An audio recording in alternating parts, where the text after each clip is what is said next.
ṣé o, èmi dúpẹ́ lọ́wọ́ rẹ, ìwọ lógo yẹ fún o, Alpha Omega, ìwọ lógo yẹ, Alpha Omega, ìwọ lógo yẹ. Ẹ ṣé o, Ọlọ́run wa ẹ ṣé o, àwa dúpẹ́ lọ́wọ́ rẹ, ìwọ lógo yẹ fún o, Alpha Omega, ìwọ lógo yẹ, Alpha Omega, ìwọ lógo yẹ. Ọlọ́run Elédùmarè dúpẹ́ lọ́wọ́ yín fún ọ̀fẹ́ tẹ́ fi fún wa lónìí, pàápàá láti wà níwájú rẹ. A dúpẹ́ pé o sì jẹ́ ká wà lórí òkè ilẹ̀, ó jẹ́ ká ti gbé wa gbìn. Olúwa tẹ́ ọgbà ọpẹ́ wa. A dúpẹ́ nítorí gbogbo àwọn oore ńlá tẹ́ ń ṣe fún wa, àwọn èyí tẹ́ fi wọ̀n, èyí tí ó wọ̀n sí wa, èyí tí a ò tẹ́ ẹ mọ̀. Olúwa tẹ́ ọgbà yín wa. A gbé yín ga nítorí ìgbà tá a bá gbàdúrà ẹ̀ ń gbọ́. Olúwa tẹ́ ọgbà ọpẹ́ wa. A dúpẹ́ gbogbo ẹ̀ṣẹ̀ tá ẹ ti dáríjì wá. Ògo ló yẹ yín. Má fa kó bẹ̀bẹ̀ lọ́wọ́ yín gẹ́gẹ́ bá ti ń gbọ́rọ̀ yín. Gbogbo ègún tí ń bẹ láyé wa bẹ̀rẹ̀ sí máa mú kúrò. Olúwa bẹ̀rẹ̀ sí máa mú kúrò. Àwọn ègún tí ń bẹ láyé wa, èyí tó jẹ́ pé àtọwọ́ ara ẹni ni, èyí tó jẹ́ pé láti òde ni, èyí tó jẹ́ pé láti inú ìdílé ni, ó yá ẹ̀jẹ̀ Jésù bẹ̀rẹ̀ sí máa mú kúrò. Ẹ̀jẹ̀ Jésù bẹ̀rẹ̀ sí máa rọ̀ bí òjò lé wa lórí. Àwọn ègún tí ń bẹ láyé wa, ẹ̀jẹ̀ Jésù bẹ̀rẹ̀ sí máa mú kúrò. Súre fún wa Jésù Kristi. Olúwa wà pẹ̀lú wa. Gẹ́gẹ́ bá ti ń lọ nínú ẹ̀kọ́ rẹ̀, Olúwa bá wa pàdé. Jésù Olúwa wa. Àmín. Praise the Lord. Ìjọ Àpọ́sítélì ti Kristi ní àgbáyé. Àkórí gbòòrò òun náà ni Ọlọ́run nínú ìṣàkóso ènìyàn. A ti ń ṣiṣẹ́ lórí èyí láti bí oṣù mélòó sẹ́yìn. A wà nínú ẹ̀kọ́ kẹsàn-án báyìí. À ń wo bí Ọlọ́run ṣe ń ṣe ìṣàkóso ènìyàn àti onírúurú ọ̀nà tọ́lọ́run gbà ṣe. A wá lo ìlú tọ́lọ́run yàn fẹ́, ìlú Ísírẹ́lì, gẹ́gẹ́ bí ó ṣe lo àwọn àlùfáà. Lẹ́yìn ìgbà tó lo àwọn àlùfáà, ìgbà tó tún yá, ó tún lo àwọn onídàájọ́. Ní ìsìn a fẹ́ wo àwọn ẹni tó tún kàn. Wọ́n ní Ọlọ́run gbé àwọn ọba kalẹ̀. Ọlọ́run gbé àwọn ọba dìde. Ìyẹn gẹ́gẹ́ bí àkórí ẹ̀kọ́ yìí. A ṣe ìpín kínní ní ọ̀sẹ̀ tó kọjá. Àkọsórí ẹ̀dẹ̀ wípé Ọlọ́run ọ̀gá ògo ní í ṣe alákòóso nínú ìjọba ènìyàn. Òun á sì yan ẹnikẹ́ni tí ó ń wù ú ṣe olórí rẹ̀. Ẹnikẹ́ni tó bá wọn Ọlọ́run náà máa yan.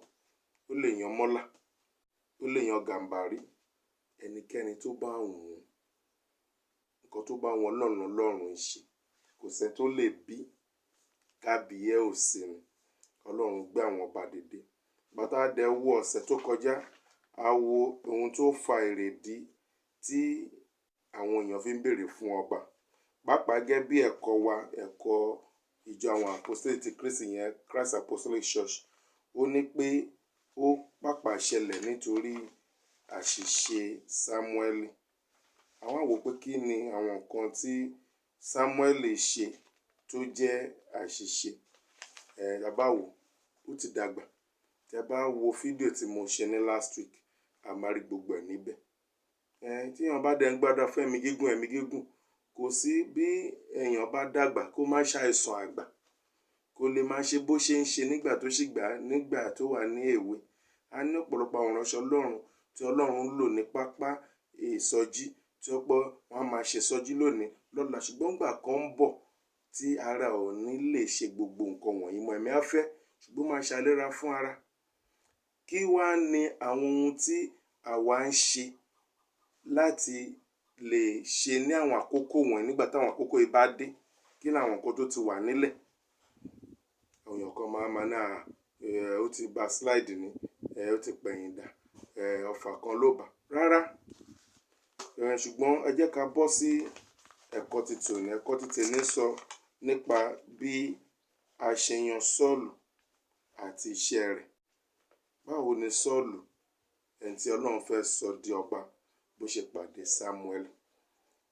Tí a bá ka ibi tí àwọn ìtàn wọ̀nyí wà, Sámúẹ́lì kínní chapter 9, 1 to 27, Samuel kẹwàá from verse 1 to 27. Samuel kínní chapter 11 verse 11. Tabatẹ̀ka gbogbo títí dé chapter 13 ẹ máa rí àwọn ìtàn ọba Sọ́ọ̀lù níbẹ̀ nítorí òun lọ́ba tó kọ́kọ́ jẹ nílẹ̀ Ísírẹ́lì lápapọ̀ tó jọba lórí wọn. Àwọn èèyàn ń béèrè fún ọba. Ọlọ́run sì gbọ́ pé kò sí problem, ó yan ọba fún wọn nítorí pé Ọlọ́run náà ó ti ṣe kíni, ó ti promise Jákọ́bù ẹni tó pàpàdé Ísírẹ́lì wípé nínú ìran rẹ o lọ́ba máa ti jáde. Praise the Lord. Pé wọ́n máa dé orílẹ̀-èdè àti ọ̀pọ̀lọpọ̀ orílẹ̀-èdè nínú ìran rẹ àpá àwọn ọba máa wà níbẹ̀. That is Genesis 35 verse 11. Kánà ń pè ní Sọ́ọ̀lù. Tí a bá wo ìtàn yẹn dáradára, mo rí pé Sọ́ọ̀lù kó tó di ọba, ó jẹ́ ọ̀dọ́mọdé tí ó ní ọ̀pọ̀lọpọ̀ àwọn àmúyẹ, àwọn nǹkan tí a lè rí, tó lè múni yangàn. Ó jẹ́ ẹni tí ó ń gbọ́ràn. Nítorí a bá ka 1 Samuel chapter 9 verse 3, báwo ni kẹ́tẹ́kẹ́tẹ́ bàbá rẹ̀ ṣe sọnù tó wá ní ìwọ àti ọmọ ọ̀dọ̀ ẹ máa wá kẹ́tẹ́kẹ́tẹ́ yìí lọ. Gẹ́gẹ́ bí ẹ ti mọ̀, tó bá dẹ̀ ní kẹ́tẹ́kẹ́tẹ́ láyé ìgbàanì, ó mú láti jẹ́ pé èèyàn tó ní owó díẹ̀ lọ́wọ́, nítorí ó jẹ́ ọ̀nà tí èèyàn fi ń gbà lọ láti ibìkan sí ibìkan. It's a means of transportation. Bí a ṣe ní mọ́tò lónìí, kò dẹ́kọ̀ sí bàbá ẹ̀ lẹ́nu, ó lọ. Ó jẹ́ ọmọ tí ó ní ìtẹríba. A bá rí 1 Samuel chapter 9 verse 7, a máa rí ìwà yẹn náà. Ó jẹ́ ẹni tó jẹ́ oníwà tútù. Pàápàá jùlọ nígbà tó wọn àti ọmọ ọ̀dọ̀ ọmọọṣẹ́ bàbá ẹ̀ tọ́jọ́ ń ṣiṣẹ́ tó ń lọ sí ìlú káàkiri gbogbo ibi tó ń mọ̀ pọ́n lè wá kẹ́tẹ́kẹ́tẹ́ sí náà wá sí. Tó dìgbà ó ti ń sùn pé jẹ́ ká máa padà nítorí nǹkan tá gbé dání gan omi gbogbo ẹ̀ ló ti fẹ́ tán. Tí ìyẹn tó sọ nígbà tẹ́kátẹ́ ti lè dé rí bíbà kó má dìgbà ká ẹ̀ ṣe lásán. Ní ìlú tá máa kàn sí, ìlú tá ń pè ní Rámà, ibẹ̀ ni ìránṣẹ́ Ọlọ́run kan wà. Ká lè lọ bá kó gbàdúrà fún wa. Ó ṣeé ṣe kó sọ fún wa ibi tá máa ti rí. Ó dẹ̀ ṣe kíni, ó jẹ́ ẹni tó farabalẹ̀. Ó tún wá lo èdè kan tó jẹ́ kó di mímọ̀ fún mi pé èèyàn tó níwà ọlọ́kàn rere, ẹni tó ń fi fúnni ni. Ó ní báwo ní ìránṣẹ́ Ọlọ́run àbí kí ló pè. Tó bá jẹ́ pé ìránṣẹ́ Ọlọ́run, ṣé ìwọ rè bí yóò dá pé ká kẹ̀ lọ sí ọ̀dọ̀ ìránṣẹ́ Ọlọ́run ká má tẹ̀lé mú nǹkan kan dání. Eléyìí náà láti tún bá wa kan wí lónìí. Lọ́pọ̀lọpọ̀ wa bó ṣe kọ́ wa tó lọ́tùn lósì, a nírò wípé Ọlọ́run ló máa tọ́jú ìránṣẹ́ Ọlọ́run, Ọlọ́run ló máa reward wọn. Ó yẹ káwọn náà lè kọ́ bó ṣe ń fi fúnni, kò dìgbà tó bá béèrè lọ́wọ́ ẹni. Èrè dẹ̀ ń bẹ púpọ̀ lẹ́ni tó bá ṣe. Praise the Lord. Ṣùgbọ́n ní kété tí arákùnrin yìí di ọba, nǹkan kó tẹ̀ tó di ọba, arínbìkan gbà tẹ́ pé ó dọ́dọ̀ Samuel tó di pé a yàn tàdá àmì òróró tá fi yàn. Anáàtú wa mú wá sí gbangba láti lè kéde rẹ̀ pé ẹni yìí ló máa jẹ́ ọba Ísírẹ́lì. Nígbà tí Samuel dé ìlú tó di pé wọ́n wá tì, ó lọ sápamọ́ nítorí ó jẹ́ èèyàn tó jẹ́ pé ojú máa ń tì. Ọlọ́run láti ràn Samuel lọ nítorí pé ó jẹ́ wòlíì. Oore ọ̀fẹ́ wòlíì tó ní, òun ló fi mọ ibi tí ó sápamọ́ sí. Ẹ wo ẹ̀yìn bẹ̀ yẹn, wọ́n dẹ̀ mú jáde ń bẹ̀. Bíbélì sọ pé ó jẹ́ ẹni tó rẹwà, ẹni tó sì ga, èèyàn tó nà tó ga. Ṣùgbọ́n kété kó dẹ̀ wá di ọba tán ní ewu ìgbà ìrọ̀rùn má bẹ̀rẹ̀ sí yọjú o. Abájọ táwọn Yorùbá fi máa ń wí pé tí èèyàn bá ti náwó, ìwọ níwà nìyàn ń wù. Ṣùgbọ́n kété tí èèyàn bá ti dolówó tán, àwọn ìwà ìgangan láṣẹ̀ṣẹ̀ á máa jẹyọ. Ewu ìgbà ìrọ̀rùn kò ní wá lórúkọ Jésù. Gẹ́gẹ́ bí ẹ̀kọ́ ti gbé jáde, ó fẹ́ ká wò ní bíbá. Ó ní bí Ọlọ́run ti ṣe mú ìyànsípò rẹ̀ wáyé. Àmàrí yẹn nínú 1 Samuel 9 1 to 27. 1 Samuel chapter 9 1 to 27. a máa rí ní 1 Samuel chapter 10 from verse 1 downward náà, a máa rí gbogbo ìtàn yìí níbẹ̀. Tá bá wo point 1 ìpín kìíní ní ẹsẹ̀ kìíní sí 14 pẹ̀lú bí ó ti jẹ́ pé kíkọ̀ sílẹ̀ wọn kì í ṣe àṣìṣe, pé kíkọ̀ Ọlọ́run yẹn sílẹ̀ kò ń ṣe pé ó jẹ́ àṣìṣe o. Náà bí tí bẹ́ẹ̀ ń tọ́ láti fẹ́ sọ, because Olúwa sọ fún Samuel pé ìwọ kọ́ lẹni tí wọ́n kọ̀, bí kò ń ṣe pé wọ́n kọ̀ ìjọba mi. Ṣùgbọ́n Olúwa ti mọ̀, ó ti jẹ́ kó mọ̀, tó ti bá Jákọ́bù sọ̀rọ̀ láti ọjọ́ pípẹ́ ní Genesis 35 verse 11 pé àní ìran rẹ̀ àwọn ọba yóò wà níbẹ̀. Bó tilẹ̀ pé wọn ò dúró de ìgbà Ọlọ́run, ọ̀nà àwò ọkàn rẹ̀ sì kún fún ẹ̀dùn fún àwọn ènìyàn rẹ̀. Ọlọ́run nìyẹn, ó sì ń fẹ́ràn wọn. Now wo bí ọwọ́ rẹ̀ ti darí ìgbésẹ̀ ọba tí a pèsè sílẹ̀ náà. Sọ́ọ̀lù sí ojú ọ̀nà wòlíì tó ń dúró náà. Sámúẹ́lì ronú nípa ipa tí ìránṣẹ́ tí ń ṣe alábàárìn rẹ̀ kó. Ṣé ti rí nǹkan tó ń sọ níbí? Ẹni tó máa jọba lọ́la, bọ́lá ṣe gbóhùn àti ẹni tó máa sọ́dọ̀ ọba pàdé. Mo gbàdúrà náà fún ọ náà lónìí, ibi tó máa mú ẹ débi ògo, Olúwa mú ẹ pàdé ẹni tó máa mú ẹ débi ògo lórúkọ Jésù Kristi. Wọ́n ní ká wá wo àwọn ipa ńlá tí alábàárìn náà kó. Alábàárìn rẹ̀ Olúwa yàn tiwa. Tá bá wo point 2, wọ́n ní láti ẹsẹ̀ 15 to 17, Ọlọ́run ti sọ fún Sámúẹ́lì, ẹ máa wò lára nǹkan tó sọ, nínú wòyí ọ̀la èmi ó rán ọkùnrin kan láti ilé Benjamin sí ọ. Èmi ó rán ọkùnrin kan sí ọ bẹ́ẹ̀ láti ìlú Èkó. Èmi ó rán ọkùnrin kan sí ọ bẹ́ẹ̀ láti ìlú Àbújá. Èmi ó rán ọkùnrin kan sí ọ bẹ́ẹ̀ láti ìlú Kaduna. Èmi ó rán ọkùnrin kan sí ẹ láti ilé Benjamin, àti sílẹ̀ Benjamin. Nígbà tí Sọ́ọ̀lù sì dé, ó kéde fún Sámúẹ́lì kí ó wo ọkùnrin náà tí mo ti ń sọ̀rọ̀ rẹ̀ fún. Ní ti ara, ó ṣeéṣe fún Sámúẹ́lì láti gbàgbé ara nípa ìwò ojú ẹlòmíràn lásán. Ọlọ́run kò fẹ́ àṣìṣe, nítorí náà ó máa ń wà lẹ́nu iṣẹ́ gidigidi. Ọlọ́run tó sọ fún lánàá, nígbà tí ẹni yẹn dé, Olúwa tó tún sọ fún gẹ́gẹ́ ẹni tí mo ń sọ fún ẹ lánàá náà ló dé yìí o. Nítorí pé kí Sámúẹ́lì wòlíì kó má bàa ṣàṣìṣe. Nígbà tó Olúwa bá ń bá wa sọ̀rọ̀, aláti máa bẹ Ọlọ́run náà kó fún wa lóore ọ̀fẹ́ tá fi máa pa òfin rẹ̀ mọ́, káwa náà má ṣe àṣìṣe, ká má wojú. 3, ó ní ẹsẹ̀ 27, Sámúẹ́lì yóò kéde ọ̀rọ̀ Ọlọ́run fún Sọ́ọ̀lù, kì í ṣe ti ara rẹ̀. Ọ̀rọ̀ Ọlọ́run ló ń sọ, kò ń ṣe nǹkan tó ń rò láti inú ara rẹ̀, nǹkan tó Olúwa bá sọ òun ló ń sọ. Àbájáde rẹ̀, Ọlọ́run ń ṣiṣẹ́ lábẹ́nu nípasẹ̀ Sámúẹ́lì láti yan adarí tí yóò wà lábẹ́ rẹ̀ pẹ̀lú rẹ̀ fún àwọn ènìyàn rẹ̀. Àmọ́ ọ̀rọ̀ Ọlọ́run yìí wáyé lórí Sọ́ọ̀lù ní 1 Samuel chapter 10 verse 1. Ọlọ́run wà lẹ́nu iṣẹ́. Ṣé rí bí everything ṣe ń ṣe? Nítorí pé Ọlọ́run ó máa méje pàdé ra wọn. Now point 4 ní fi ìdí múlẹ̀ pé Yahweh ti rán Sámúẹ́lì láti fòró yan Sọ́ọ̀lù. Lákọ̀ọ́kọ́, Ọlọ́run fún ní ọkàn mìíràn tí ó nílò fún ìdarí àwọn ènìyàn Ọlọ́run, àti kejì, ẹ̀mí Ọlọ́run bà lé ìfàmìróyàn yàn fún iṣẹ́.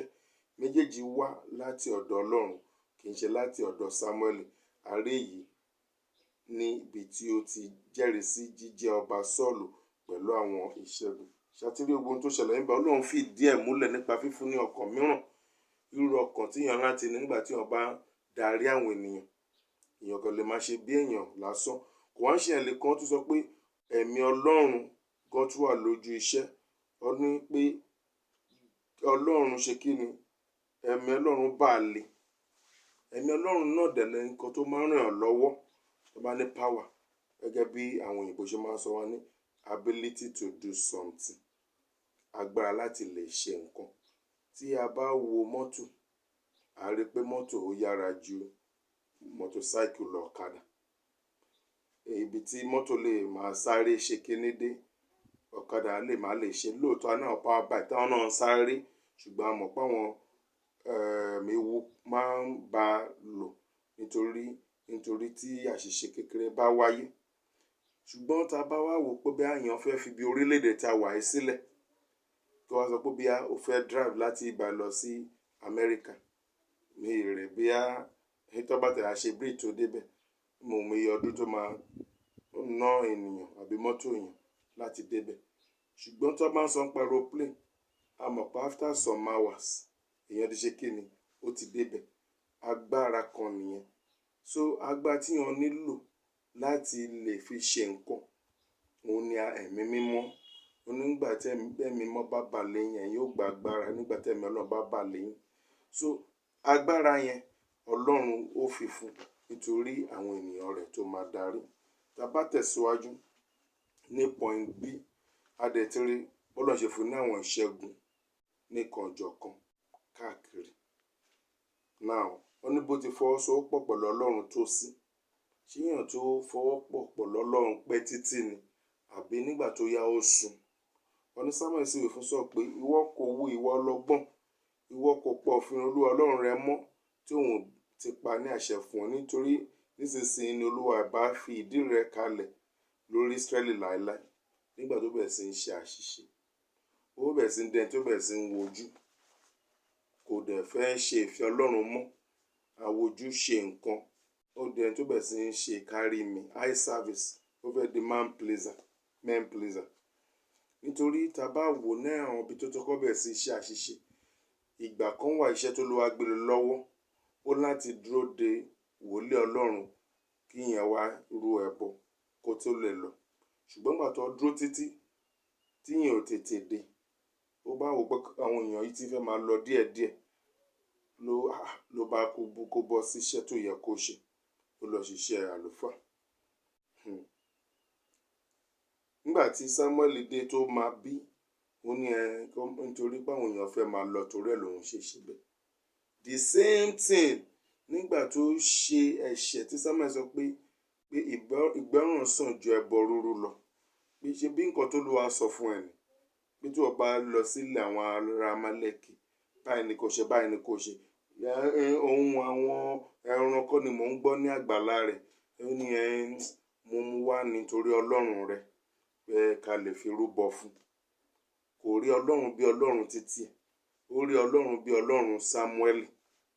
Àwọn àṣìṣe tí Dávìdì ò ṣe ni, Dávìdì rí Ọlọ́run bí Ọlọ́run rẹ̀ gẹ́gẹ́ bí kan náà bàbá wa nínú Olúwa. Nígbà tó bá fẹ́ pe Ọlọ́run, á ní bàbá mi sọ wípé and my daddy says there is somebody here. Àgbà ẹni mà tó wá sọ Ọlọ́run di daddy. Bó ṣe yẹ kó rí gangan nìyẹn. Bá ti fún wa ní ẹ̀mí, kì í ṣe ẹ̀mí ìsọdọmọ, kì í ṣe ẹ̀mí ẹ̀rù láti lè máa pe father Abba, pé bàbá, bó ṣe bá mi.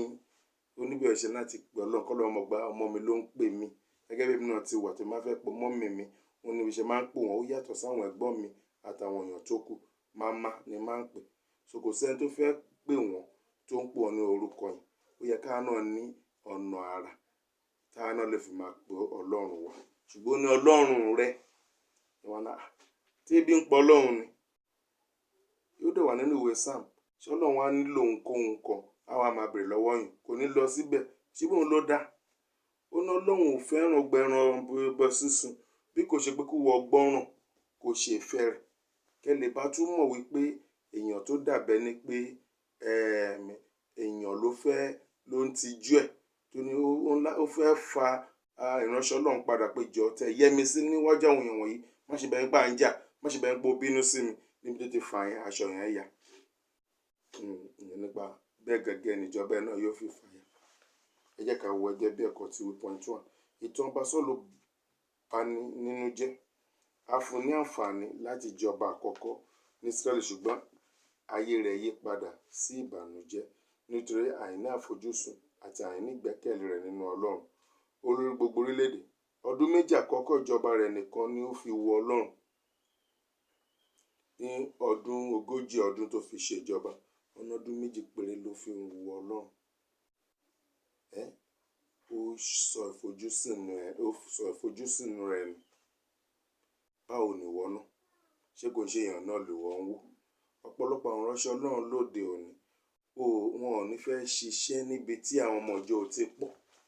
wọ́n ní pé anointing oore ọ̀fẹ́ tọ́lọ́run fi fún mi ohun ò kí ń lè flow. Èmi ń fẹ́ ibi tí church tó máa tó bí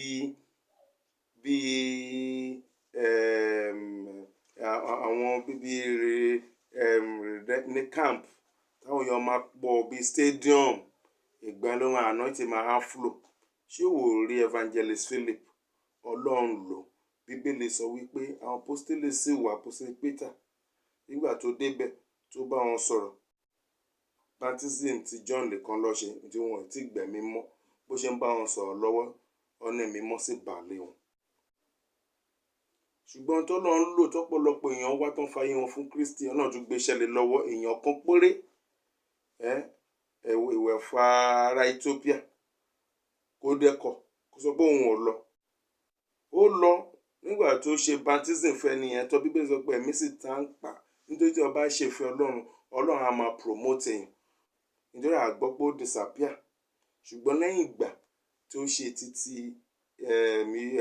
ìwẹ̀fà ti Ethiopia yìí, ìgbà yẹn ni agbára yẹn tún wà náà ayé Ọlọ́run, ẹ̀mí Ọlọ́run sì ta ń pa, ó disappear. Ọlọ́run tún gbé lọ síbòmí ìpele mìíràn. Ó dìgbà tí èèyàn bá ṣèfẹ́ Ọlọ́run gẹ́gẹ́ bí ọ̀rọ̀ Ọlọ́run, nítorí nígbà tí ohùn Ọlọ́run sì jáde wípé èyí ni àyànfẹ́ ọmọ mi, ẹni tí inú mi dùn sí gidigidi. Ṣé ọ̀nà Ọlọ́run dùn sí àwa gidigidi? Nítorí àwọn náà ti di ọmọ Ọlọ́run, pé èyí àwọn tó bá gbàgbọ́ ní a fún lágbára láti di ọmọ Ọlọ́run. Ní èyí tí a ti di ọmọ Ọlọ́run, ṣé inú Ọlọ́run dùn sí wa? Now, ọdún méjì tí kọjá lọ, lọ́jọ́ náà Sọ́ọ̀lù bẹ̀rẹ̀ sí ń fi ìwà ènìyàn tí ó wà nínú rẹ̀ hàn. Ìwà rẹ̀ dàbí èéfín tí a dé mọ́ inú ìgò. Ó kò lè fi pamọ́ fún Ọlọ́run àti fún àwọn ẹlòmíràn fún ìgbà pípẹ́. Ọlọ́run dán wò láti ṣàfihàn irú ènìyàn tó jẹ́. 3. Ó kùnà pátápátá. A fi àìlè ní sùúrù ṣàìgbọràn sí Sámúẹ́lì pẹ̀lú ìrònú pé òun gbọ́n ju ìtọ́ni Ọlọ́run lọ. Ọdún 38 tó kù jẹ́ ìfiṣòfò. Ó ń ṣe àṣìṣe sí. Ó bẹ̀rẹ̀ sí ń ṣe mo gbọ́ tán mo mọ̀. The remaining 30 years became a waste.